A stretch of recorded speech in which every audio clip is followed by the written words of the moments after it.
Welcome, folks. Really excited to have you with us today, Thursday, July 23rd, 2026. Welcome to the New Politics Academy Lunch and Learn. We are going to be focused today on digital security. We're going to help lay the groundwork and help you understand how to work with AI and to really balance the power and the protection of those tools. I'm really excited to be joined by two experts in the field, Michael Kaiser and Betty Fleming, who come to us from the the great folks that we've partnered with actually twice now to bring you great learning experiences. And they're going to walk you through the key lessons and best practices today. At the end of their presentation, there's going to be time for a Q&A. So I want to encourage you all to find that Q&A button and type your questions. If they don't get answered yet, there's going to be some time for Q&A at the end. So just stick with us for the full Lunch and Learn, and we'll get your questions answered. I'm also really excited to share that based on all of the great work they have put together, we are rolling out a new resource in our resource library. We want you to check it out at New Politics Academy, and it will complement what's going over here today and link to a ton of the resources that they're going to mention so that it's easy, kind of one-stop shop for you to follow up and really implement these best practices. It's all well and good to hear about them, but if we don't click the buttons and actually put them into practice, then we're not any safer than we were before this hour. So just want to encourage you to click on that link that I'll be sharing in the chat and at the beginning and at the end so that you can get all of the great information that you need. So if you're new to New Politics Academy, we're a nonpartisan nonprofit dedicated to recruiting and supporting servant leaders, military veteran, national service alumni, and transformational leaders who've committed themselves to service and then are thinking about that next step to continue their service into public office. And we're working together today to provide the tools, resources, and training to the transformational servant leaders who are going to do one more thing for democracy. So I really appreciate you all joining us as we convene experts in the field during our Lunch and Learn series. And I'm really excited to hand it over to the president and CEO of the Defending Digital Campaigns and the director of onboarding and Defending Digital Campaigns, Michael and Betty. Thank you so much. We appreciate it. We're happy to be here. And I'm just going to share this screen. Hopefully you can see it here in a second. Great. We should be ready to rock and roll. Yes, thank you for having us in. We're really a pleasure to be here. I'm Michael Kaiser. I'm the president and CEO of Defending Digital Campaigns, and Betty is our director of onboarding and support. You can say hi, Betty, as we skip through here, and we're going to tag team our Hello. way through. We're going to tag team our way through this presentation. This is quickly what we're going to talk about, using AI securely. Then we'll talk about core protections and tools for every high-risk user. And yeah, we love questions. You can feel free to drop them in the chat at any time. Sometimes we can try to answer them as we go along, but it's always nice to see them ahead of time so we can give some thought to them if there's anything. Hopefully you won't give us anything overly complicated, but we're pretty good. We can answer almost everything. Just about us. We also are nonpartisan and non-aligned. We've been around since 2019. We have a federal election commission, commission advisory opinion, which allows us to give away cybersecurity products for free that are waived from campaign finance reporting. We can do that for federal campaigns, Senate, House, presidential, state parties, but we can also do it in Georgia, Michigan, Ohio, and Virginia. We've given away a ton of products, over $14 million, and we've helped a lot of campaigns. And one of the things we love doing more than anything is doing what we're doing right here, is training people on these topics. I have a long commitment to education awareness generally, but in cybersecurity specifically as well. So we love doing these trainings for you all. So campaigns are at higher risk. We'll talk about this for a second before we delve into the AI stuff. They're at a higher risk. People who work in the political sector are at higher risk for a couple of reasons, but the most important one is that unlike your typical computer user who might be subject mostly to cyber criminals trying to get access to their money or their personal information and trying to, monetize crime, uh, in the political sector, we have other bad actors who are on the radar of other bad actors. Certainly, nation states. There are a lot of countries out there who don't want our democracy to thrive and survive. It's a bad look for them. So they want to interfere. They want to divide us, right? Even our friends conduct espionage against us. So that also puts us at risk, right? They want to know what everybody's thinking, or especially if you're going to be in a leadership position. And they, those are what they, that's why they come after us and they hack and they release, or they just sit there and wait and just gather information. And then there are hacktivists. There are people who have a point of view, and they want that point of view to be known. They might deface things. They might post objectionable things on social. They might try to get into your website, or they might try to hack and release confidential information. So let's talk for a couple of minutes about AI. I don't know how you all feel about it. I know that I sometimes feel like when it comes to AI, it's the movie. It's like that movie. It's everything, everywhere, happening all at once. Like everything is going to be impacted by, AI. Everything's going to be better with AI, right? And it's now. It's happening right now. There's a new model yesterday, right? In fact, there was a new model. Google announced new models yesterday. So like it's just happening at this, churning at this major speed, and it's really tough to keep track of it. But when we think about AI, and by the way, everything I'm talking about here is in a toolkit we created with Microsoft about secure use of AI in campaigns. And I'm not going to go through all that in huge detail, and we'll give you that link a couple times to get to that because I think it's a great resource.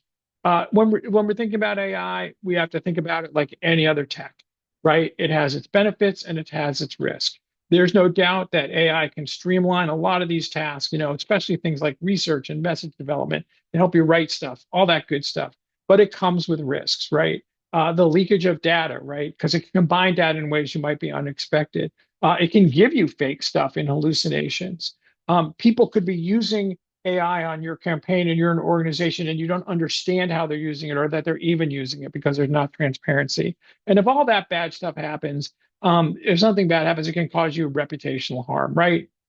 Using a hallucination to make a point. And it's really important that you're using AI consistent with your approach to either the campaign space or the political space or the advocacy work that you're doing.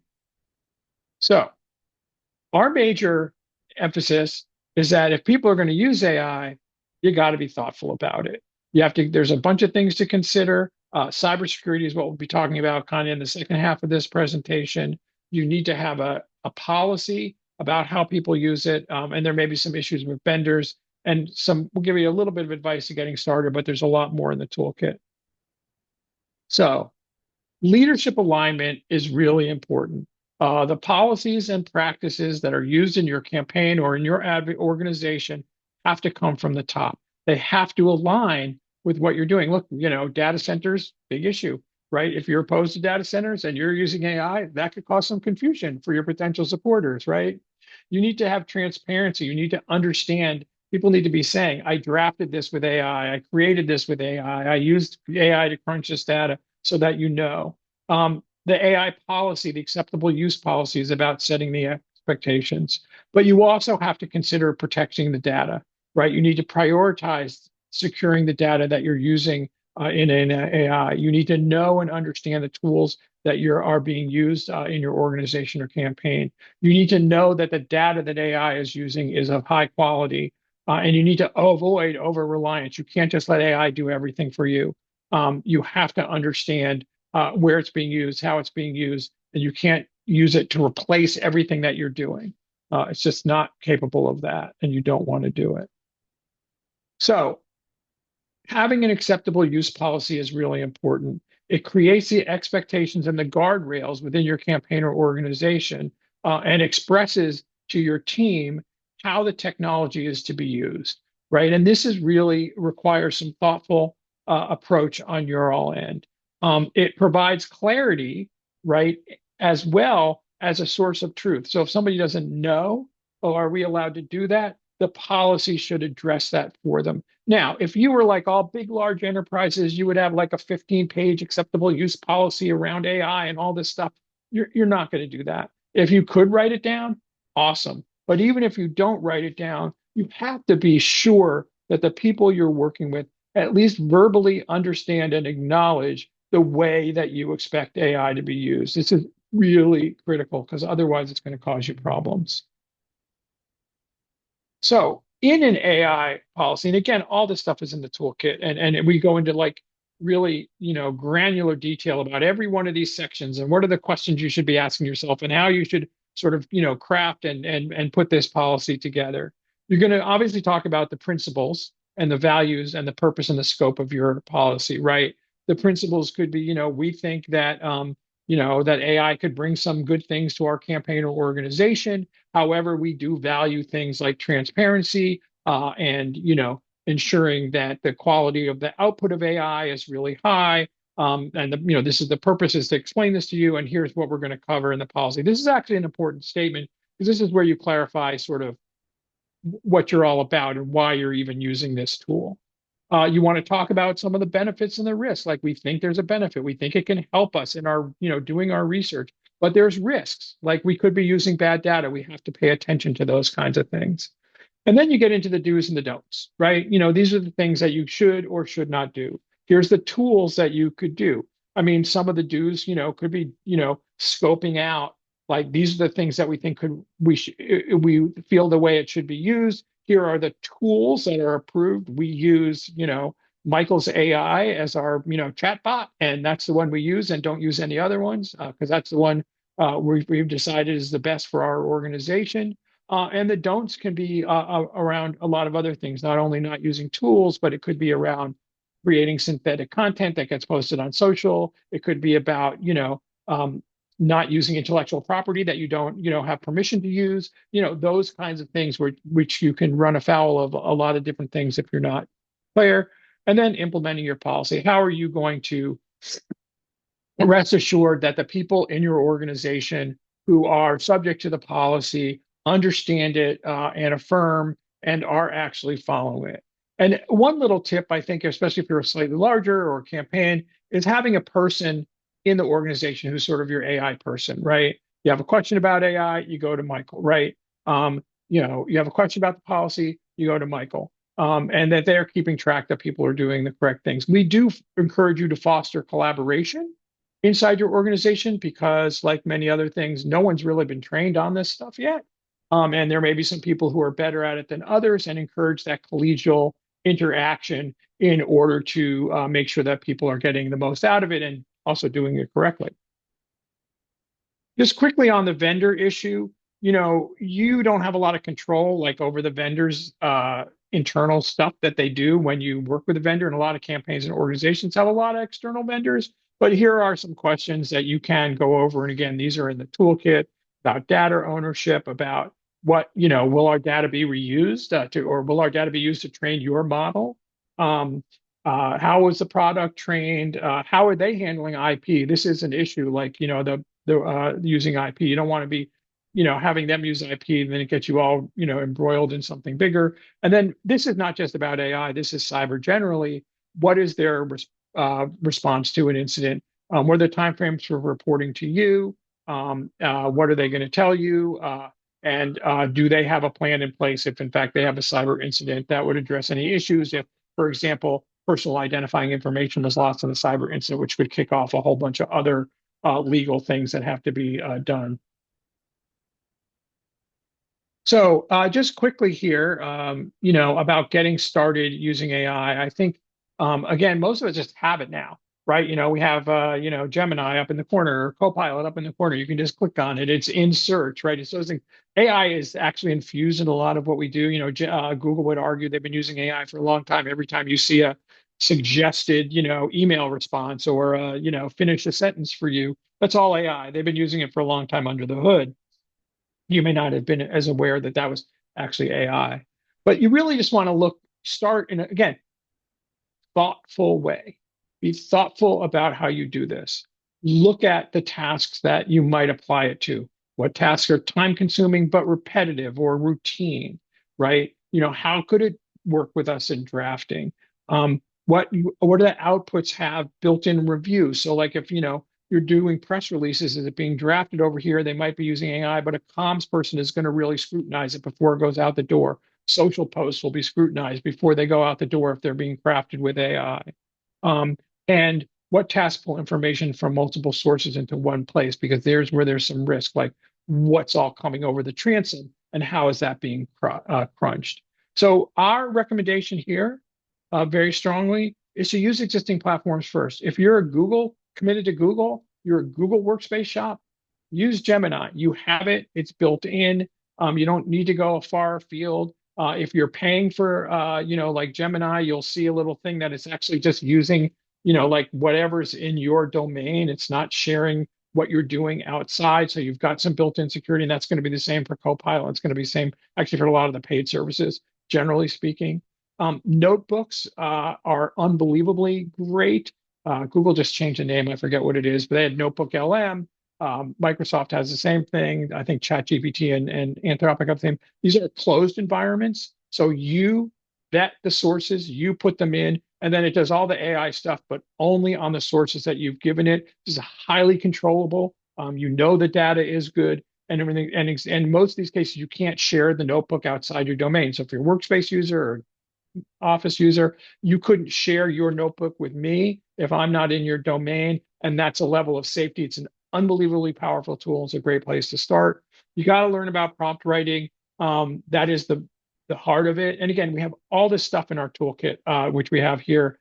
All this, including like some things about prompts and how to use notebooks and all these things, and really, all the things that you need to consider. So that's really, a brief overview to sort of implementing uh, AI in a very thoughtful way. And now we're going to switch right over to security because the security of AI is really based on the security of your organization writ large, right? So all the things that we're talking about will help you, and not only secure AI, but there may be a couple other little instances we could talk about there. So let's just dive right in here. So I told you that everybody is at high risk. You need to own that you're a high risk user, and you need to understand the umbrella of everyone who is in that high risk environment around you. So everyone who works on a campaign, that's the candidate, the staff, the family members of candidates, and possibly staffers, because people are the target. If I can get into your family, and maybe I can get to you, maybe I can get to the candidate. Your friends might be the same. Everything, we all have associations that are public now, that are easy to find. And so, if I can get to Michael's friend, maybe I can get to him. The staff, the volunteers, your vendors, right, are obviously an attack vector. We see that a lot in the political space, that vendors get attacked in order to, like, especially in cybercrime, to send, fake invoices, those kinds of things. And then people around you, if you're working with influencers and those kinds of folks, they're also at higher risk. Journalists, always, like journalists and people in the political sector, two highest risk technology users on the planet, without a doubt. So first, we're going to talk about three core protections. And the first one is account security. This is the most important thing. If you do nothing else, you do this. This is what the target is for every bad actor. If I can get into your account, I can own you. If I can get into your account, I can get into your, AI. I can get into your notebook. I can get into your email. I can get into your contacts. I can get into all your documents, right? Everything is under the hood in the platforms that you're using. And this is the most important things, right? They can steal money, they can impersonate you, embarrass you. You've got to protect your accounts. The good news is that account security is the easiest form of security that you can get. So you're going to use the strongest form of account security, and we'll talk about these things, and we're going to demo some of these, but they're basically pass keys or security keys, and it's these enhanced protections that are offered by these services. So just a little review. Everybody's probably heard of multi-factor authentication. If we were in a live room, I'd ask you to raise your hand if you actually knew what it meant, or that, those kinds of things. It's something, password and SMS text, or it could be something you have. Your device is a unique identifier when it comes to that. It is something so that, your laptop, your phone. It could be a pass key, which probably most of you have heard about, but in case you haven't, it's a digital credential that is assigned to your device from a service provider like Microsoft or Google or um, or and any other service that uses it. And when you go to log into your account, you log into your device first. You go to log into your account, it looks for the passkey and it lets you in without a password. Security keys are a hardware version, basically, of a passkey. They're awesome. They're a really strong protection, and they really great because you can have a security key assigned to multiple accounts. So one security key could be used on social, it could be used on your core accounts, some financial institutions, some other institutions like Dropbox. There's hundreds of them. And then the final thing is something that you are, and this is really, when you fingerprint, yourself into your device or scan into your phone with your face, that is a strong form of authentication. But the thing you need to all understand is that um, not all MFA is created equally. Obviously, passwords are not secure. They can be hacked, they can be cracked, they can all those things, they can be stolen. Um, SMS and voice text with the code, unfortunately, they've become ubiquitous because at one point people thought that was the answer to the big security question. They're not secure. If I hack your email and then I go into an account and said, "Can I send you a code?" Well, boom, I'm in all your stuff. So if it's a last resort, if that's all they have, you can use it. Some of these other things are pretty good. You can have backup codes that are good, that are one-time use. You can have a lot of you probably using an authenticator kind of app, Authy or that kind of a thing that can um, give you a one-time password that you can get into.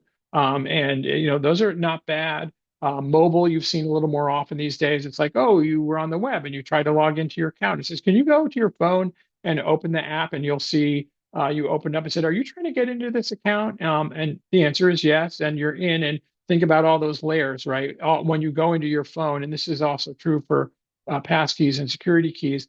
By the time you get into your phone and you've scanned your face or you're fingerprinted in and you fingerprint in or do something to get into the app, you've already got like several layers down into authentication, right? That's why the mobile push is secure because it's basically proving that you have access to the account. But the strongest form of authentication by far are security keys and pass keys, and they should be used wherever you can. And now Betty is going to show you how to turn on a passkey and Google's Advanced Protection. And Google's Advanced Protection is for you. It is an enhanced protection on all Google services. And this is what Betty's going to show you how to do it. And it's really easy to do. So take it Thanks, away, Betty. thanks, Michael. Sharing my screen right now. Hopefully everyone can see this. Um, so the best way to get to Google Advanced Protection Program is actually just to Google Advanced Protection. And you're going to want to click on that first link there. And then you'll want to click this blue Get Started button in the top right. Enter your credentials.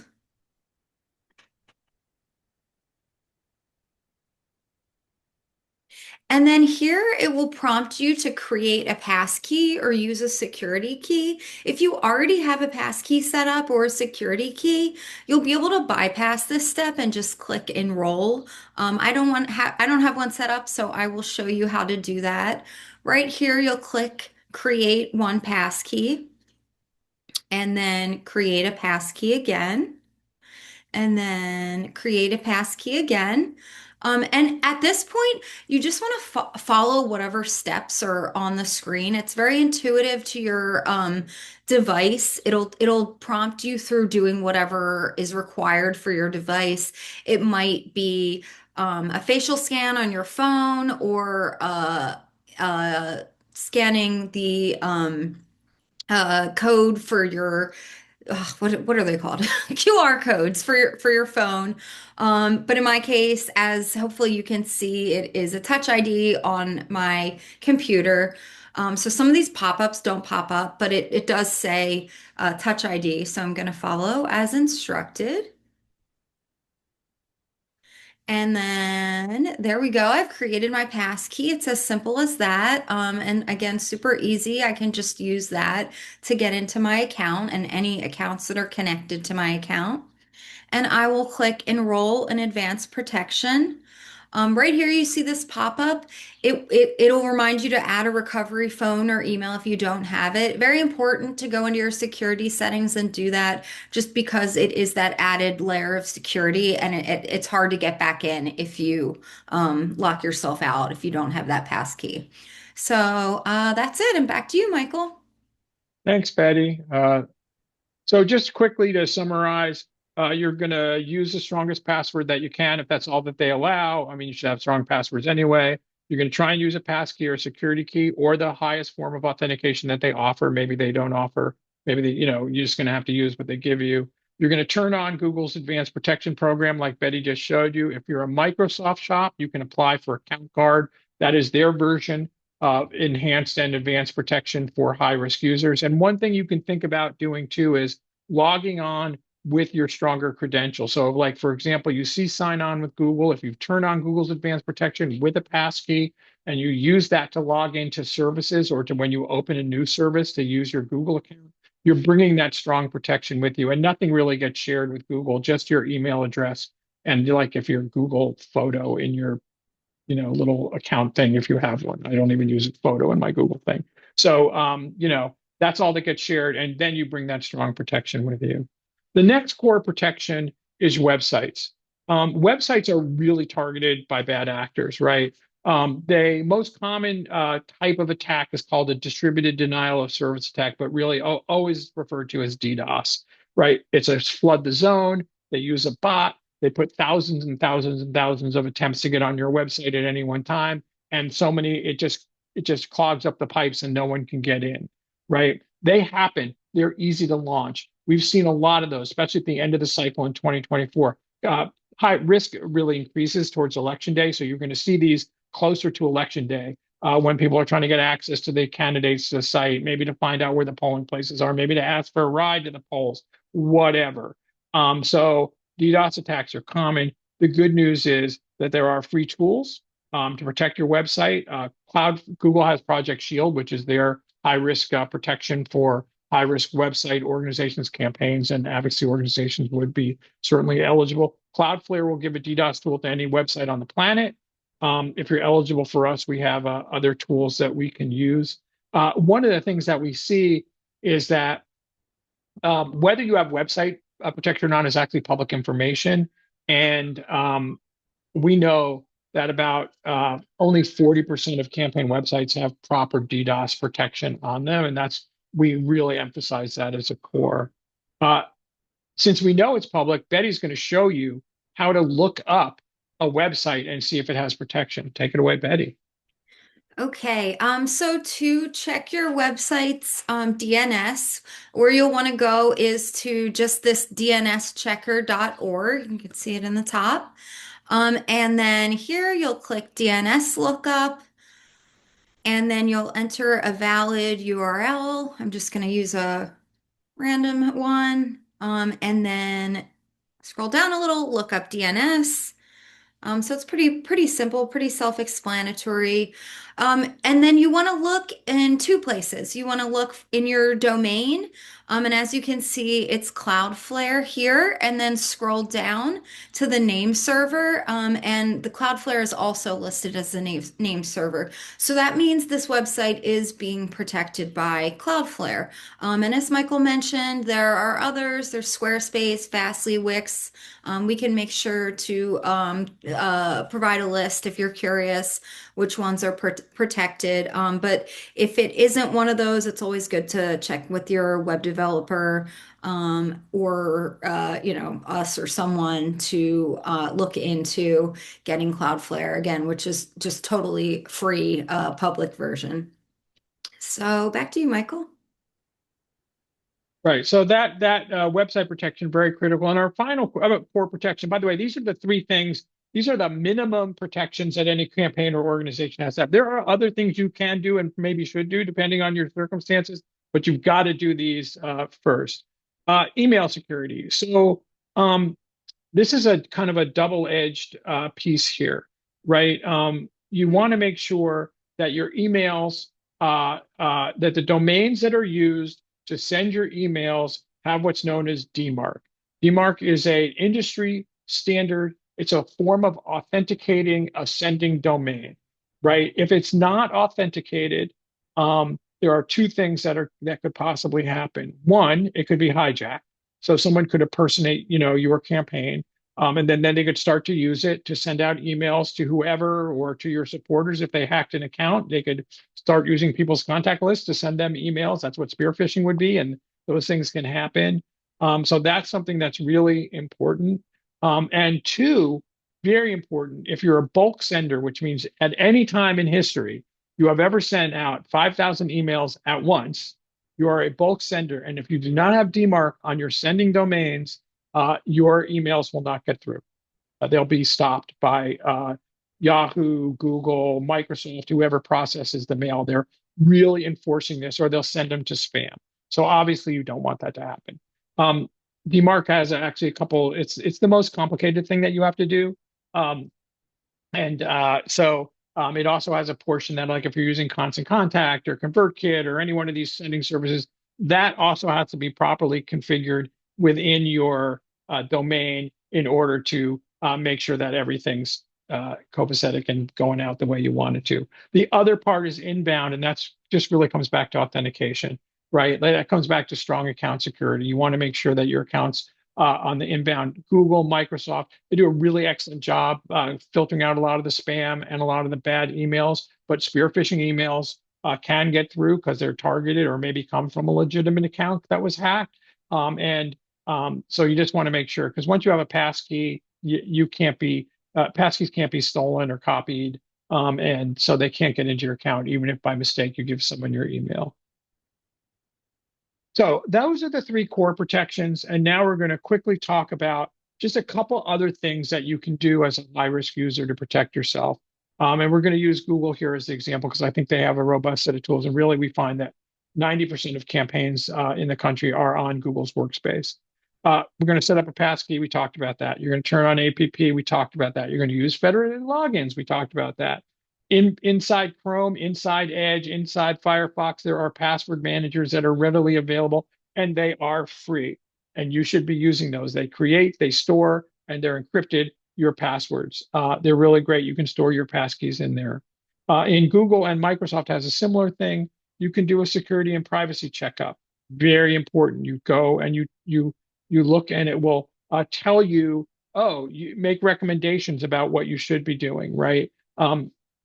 In terms of security. It will also, on the privacy side, will help you understand where your information is being shared and what the apps that you're using are doing. So really easy, just go into your security, click on your account, go into security, you'll see checkup.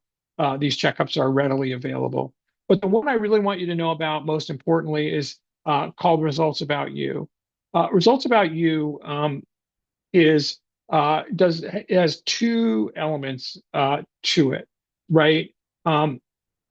One is you can have an automated function that will scan the internet and look for certain elements of personal information that might be posted about you.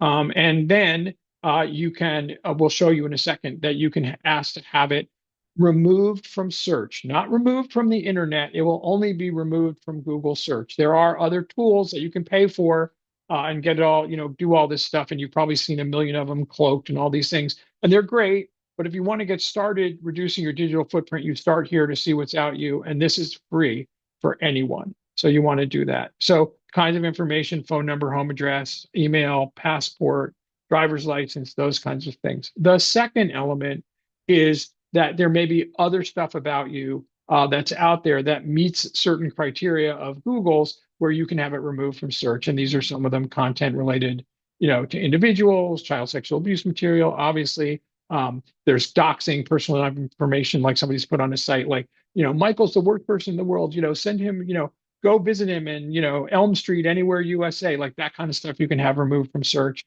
Personal sexual content, or there's stuff about exploitive removal process. Some sites make it very hard to remove your information. So again, not removing it from the internet writ large, but removing it from search.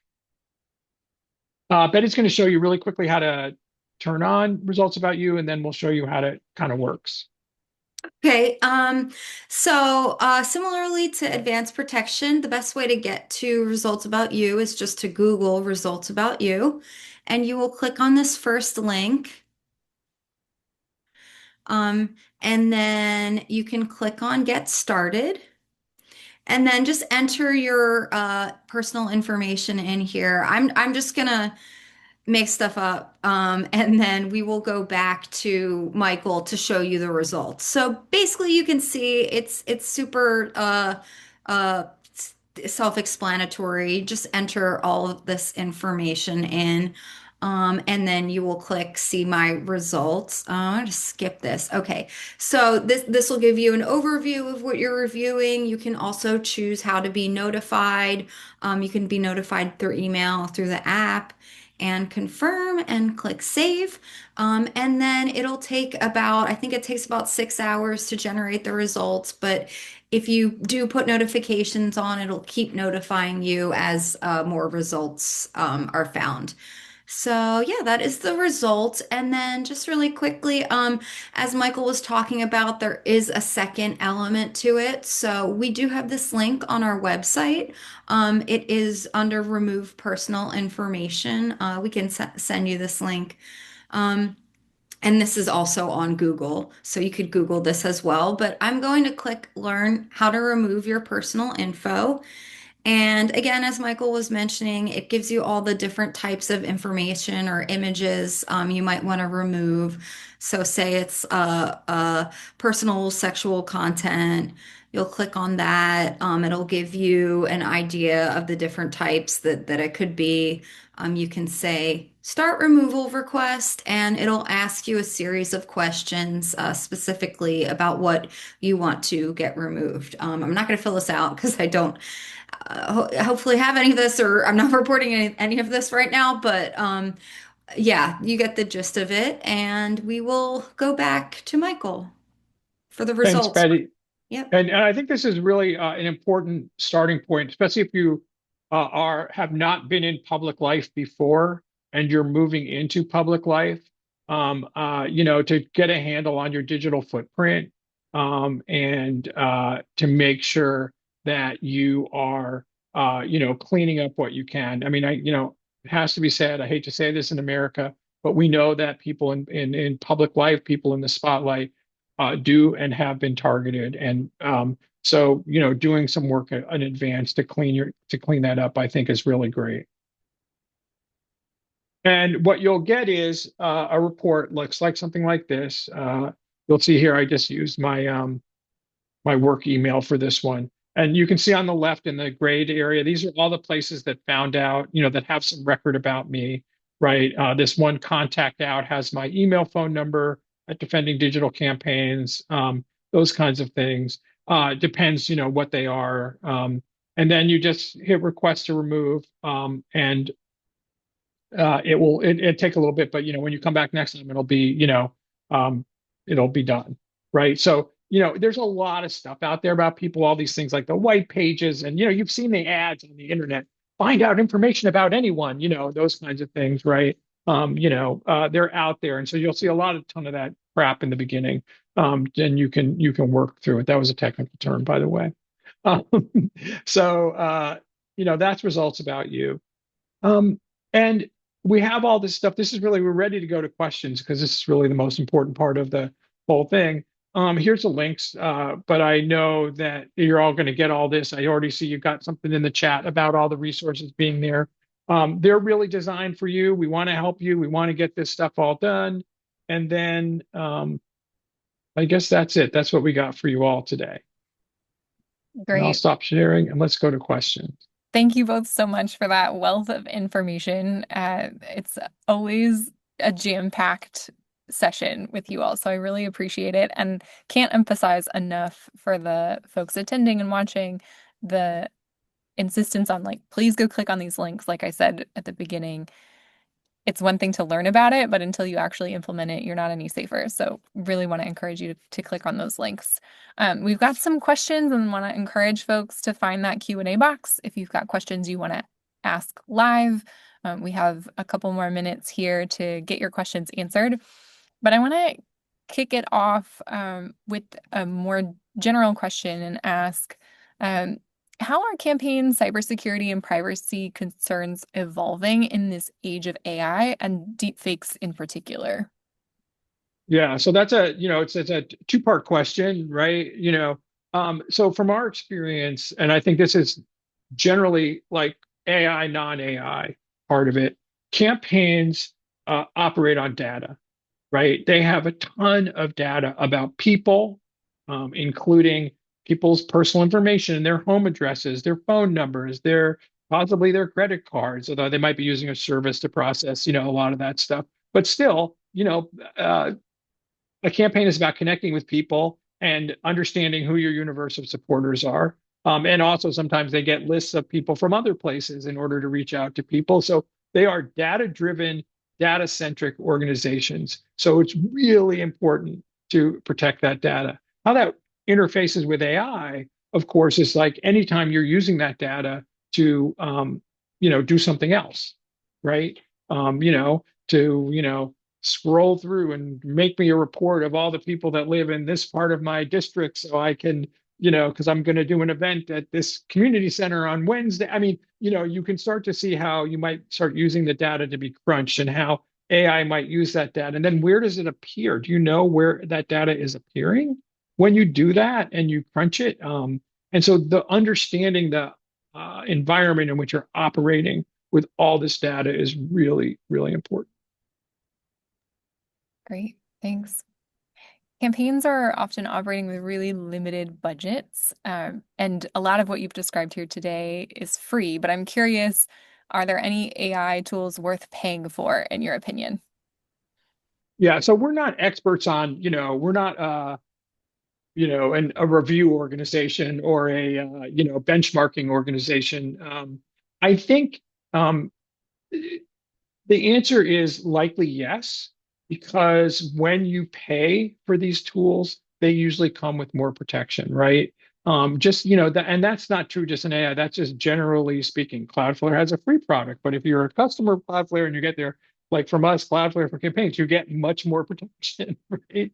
And there are certain restrictions, and you may have certain, depending on the tool, you may have different ways of configuring how AI is being used in your domain when you're paying for a tool, which may also give you further protections, right? So that's really what you want to thinking about. I mean, you know, like they always say about like social, it's not free because you're the product, right? I mean, so you have to be careful about that with AI as well. But AI can be very expensive. And I think that's can be an inhibitor to people. So you really need to make sure that you spend your dollars wisely. This is why sometimes starting inside a platform, and I don't know the cost of all these things, but starting inside a platform, might just be a slight upgrade to the accounts, right? Uh, that's something to consider. But paid is generally speaking a little safer and more secure. Great. What is the riskiest thing from a security standpoint to use AI for, and what would you say would be the safest? I think the riskiest thing is just using a chatbot and just being like, okay, tell me, just start giving me stuff, right? Without understanding how to query that chatbot, how to get it to, for example, you ask like, what's the most pressing issue for people in my state, right? And it starts giving you stuff and you're just taking it. You're not being like, well, what's the source? You're not asking, you're not querying back. Where did that come from? What's the source of your information for what you're telling me? How old is that information? Right? Like really like you have to press it just like you would a person, who comes to you and says, hey, Michael, this is like the biggest issue in America. And I'm like, well, what makes you say that? Right? Because like it's chatbots try to please you at some level. So you have to push them. So that's the I think the riskiest is just being like accepting what's given to you through an AI chatbot. And so what was the second? What's the best way to? Yeah, what's the safest way to use them? So I really think the safest way to use AI, especially for people who are not that experienced using it, is to use these products like Notebook. I mean, I talked about it for a second, but I'll just expand on it. So I'll give you some examples for an example that you could do on a campaign. So a notebook allows you to control all the sources.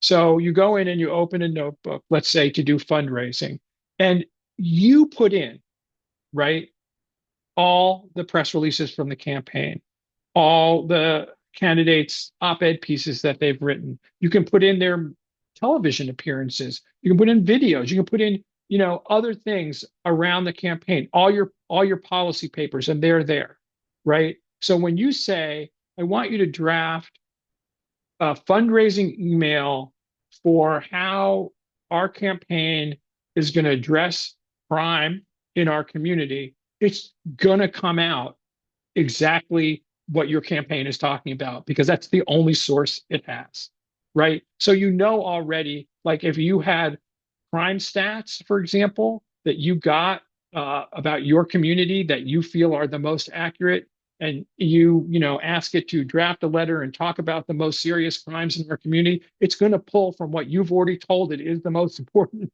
in your community, right? So you're in that closed environment, and I really feel that's a really great place for people to start. And everybody has a tool like that. Yeah, that's great. I think as we use these tools in our own work, we're trying to be really conscious of when are we asking it based on the information that we've given it to do something, manipulate that information, and where are we asking it to like go find information, and what checks do we need to put into place to make sure that's secure. And we're also being really thoughtful about the kind of information we're giving it if we're not using those tools that are like closed loop.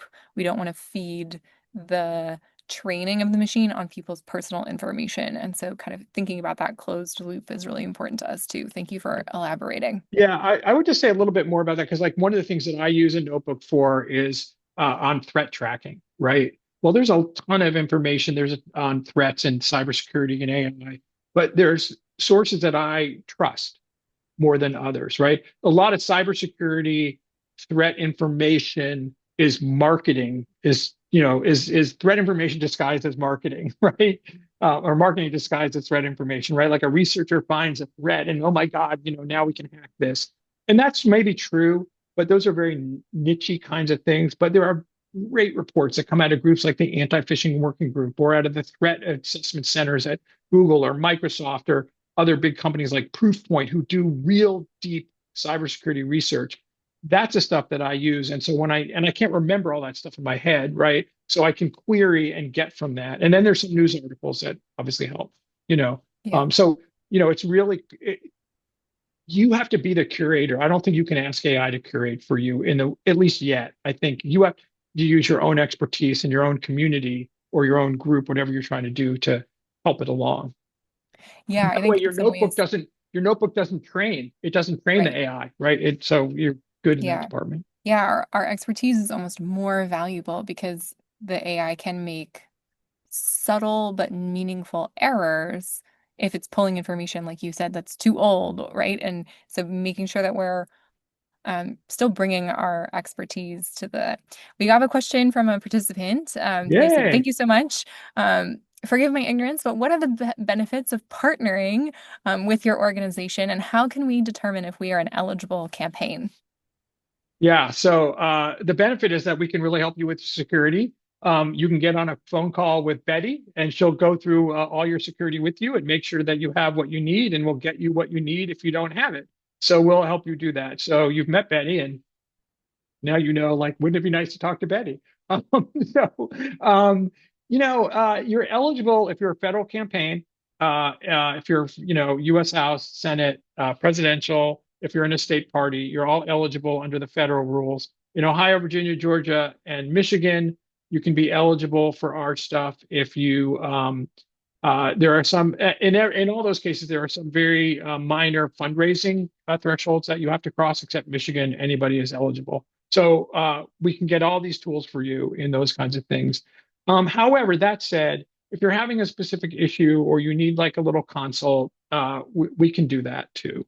We just can't give you stuff for free, like we can. And we do that. Betty has consulted, right, Betty, with state legislators, with organizations, Yeah, those kinds of things. we have plenty we can talk to you about even if you're not eligible for our specific products. But yeah, definitely. Great. Um, okay. My last question for you is what is the one thing, if you had to pick the top thing that folks listening today can do to help themselves be more secure online? You listed a lot of options. Pick the top one.